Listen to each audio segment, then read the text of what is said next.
Squirrels and Big Brother opens the planet. Once again, it is time for the BBOTT Robcast, coming at you live, uncut and unrated from Spreaker Studios and Robcast Radio. So here's Zombie, and here it goes.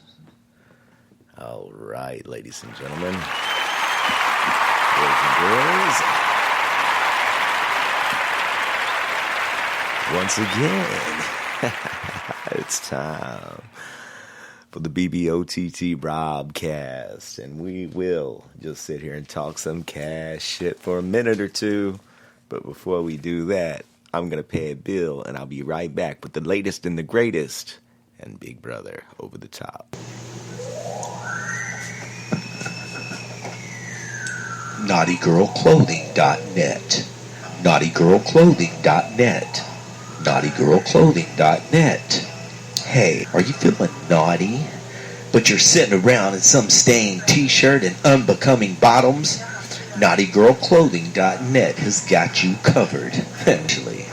From size 2 to 2X, baby. Now there's no excuse for your sexy ass to get some action, or just look hot as hell for yourself, because that's what counts. You. From fun to fantasy, become part of our Naughty Girl family. NaughtyGirlClothing.net, NaughtyGirlClothing.net. All right, and if you do go to NaughtyGirlClothing.net, which I know you will not be disappointed. 1, 2, use the coupon code ZombieGirls. If you use the coupon code ZombieGirls, that's where you will get a discount on your order. Oh yeah, and you'll get free shipping. So rock and roll, guys, on to the Big Brother over the top world. And it seems like in the Big Brother house right now, in the over the top house, we've got a little bit of a house divided. We've got some sides going on right now, and I don't think that stuff is dry. I was just fixing to turn it back on and clean the vent.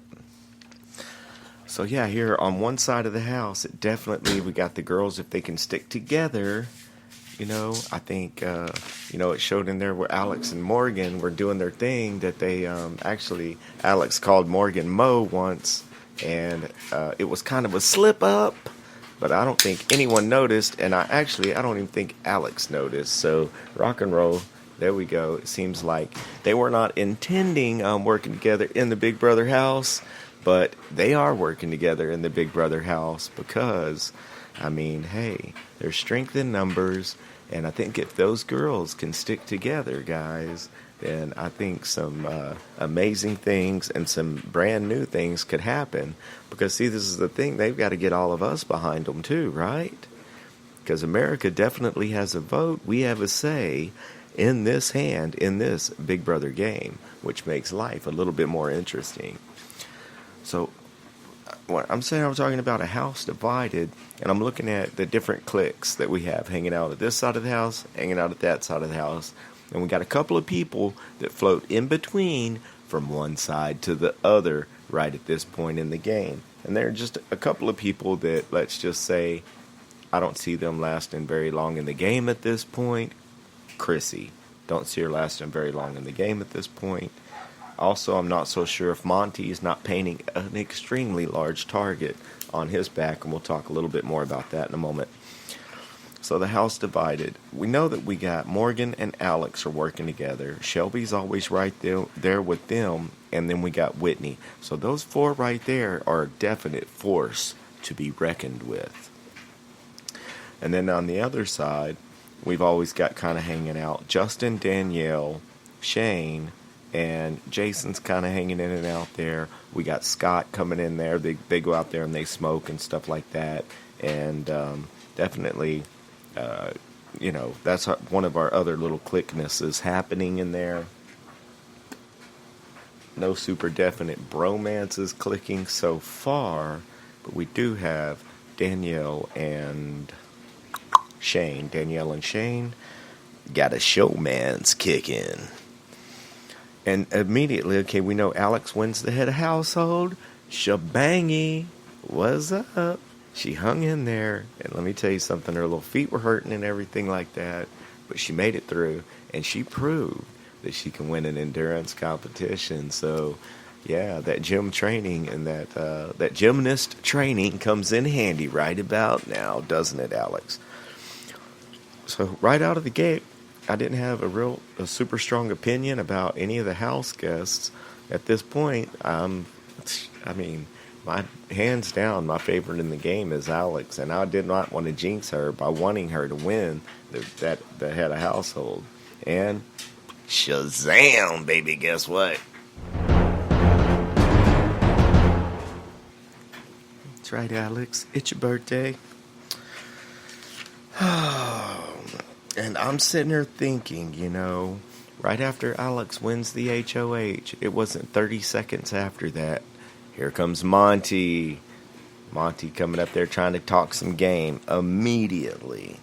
And I'm thinking, Alex.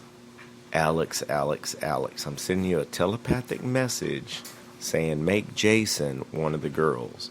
Make Jason one of the girls. He knows all about the game. He knows the ins and the outs and how to make things happen. That could be, now, don't follow my advice. I mean, come on, I could definitely be wrong. But that would give you another number of the girls. That would give you all definite 5. And would he be loyal? Would he be a true alliance member? He'd definitely be one of the, I would make him one of the girls, okay?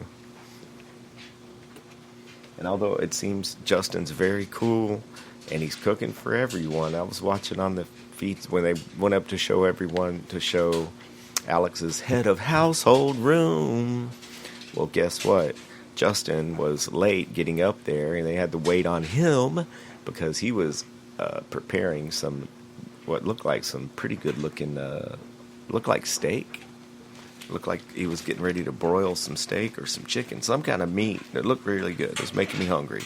I put in my notes that it was making me hungry. Oh, look, right here. Zombie squirrels, ? Whatever they were saying, something about zombie squirrels. Okay, come on, guys.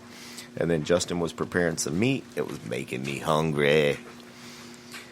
Oh, Danielle, Shane, and Justin are kind of a clique together at this point in the game. And then I put Jason with the ? Because he hangs out a lot with Danielle and Shane and Justin. And also, Scott's hanging out there, smoking him some cigarettes and talking game. And we know that all of them are having to change things up a little bit. Actually, a lot of it, because they had no idea coming into the over-the-top house that there would be no jury, all right? There would be no jury, so they don't have to worry about how the house guests themselves feel whenever they get to be the final, the final 8 or 11 that get to pick. So there's no jury, and that being said, America gets to vote for the winner. So it's a matter of who you and I choose to win Big Brother, which is kind of interesting. They're only going to get $250,000 out of the deal. But I say only, that sure is a lot of money. What could you do with $250,000? Yeah, America votes for the winner. And we also get a nominee. We get to nominate a third person. And not only that, America gets a vote. What? We get to actually vote for one of the house guests to, I guess, it's kind of confusing how they do it this year.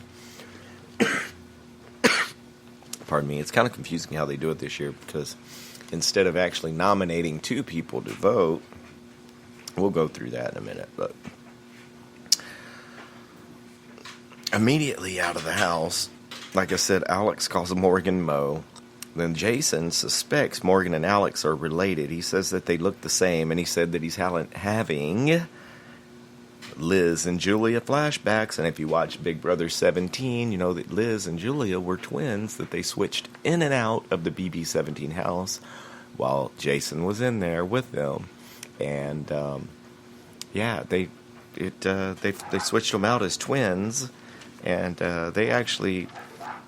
they look really, really similar. And I could see when they're next to one another, you could see the differences, and the people figured it out. But anyway, Jason was kind of thinking that maybe Alex and Morgan were related. He said that they looked like the same girl. And the Four Horsemen, man, Shane, Scott, Monty, and Cornbread become the very first alliance. And then I can tell you that whenever they were interviewing Cornbread, his strategy was pretty freaking tight. I mean, he had a pretty good strategy. The way that he wanted to get 4 solids, and then he wanted to take those 4 solids and bring in some other people that were disposables, but they thought that they were also solids of a bigger group.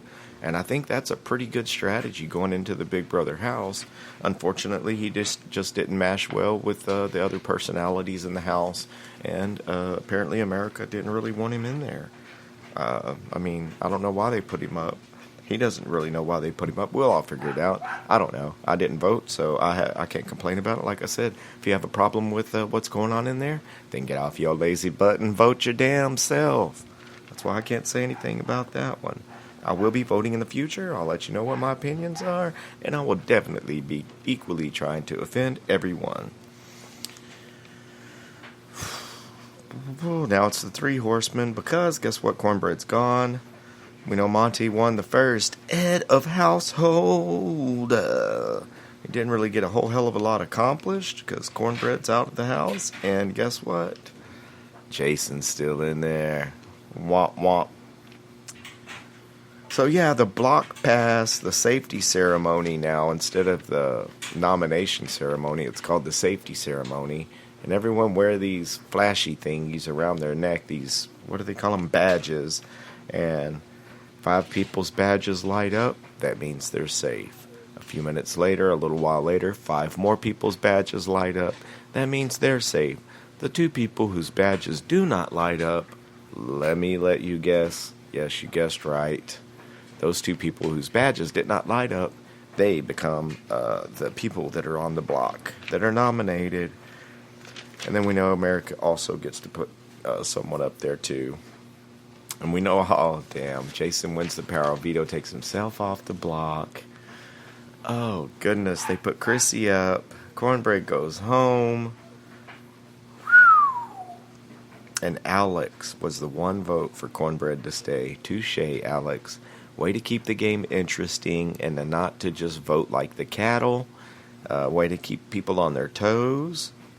And then all of a sudden I click into the live feeds and it's like Monty's sitting here telling Alex, Shane can be a control craphead.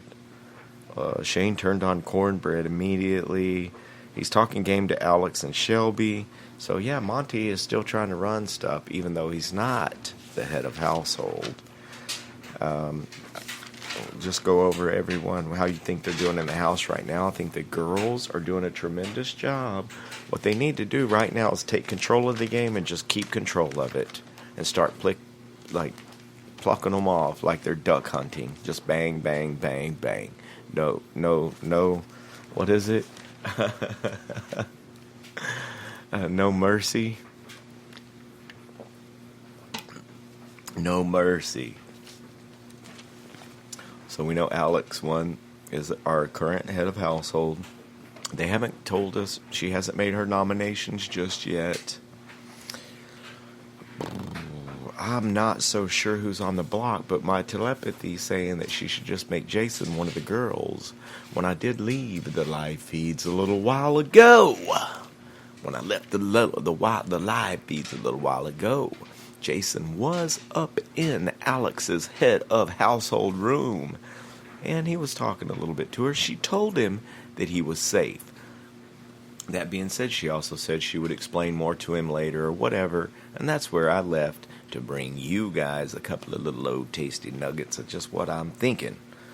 I'm thinking that the girls could be running stuff because, look, I mean, honestly, you got Shane. Scott has got a big brain. Scott is doing all of the numbers in his head. He's using whatever game theory. He's a super fan to boot. Alex equally. I think Alex is a real danger because she's got a good brain and she's proven that she's really strong. Justin as I think it continues to cook.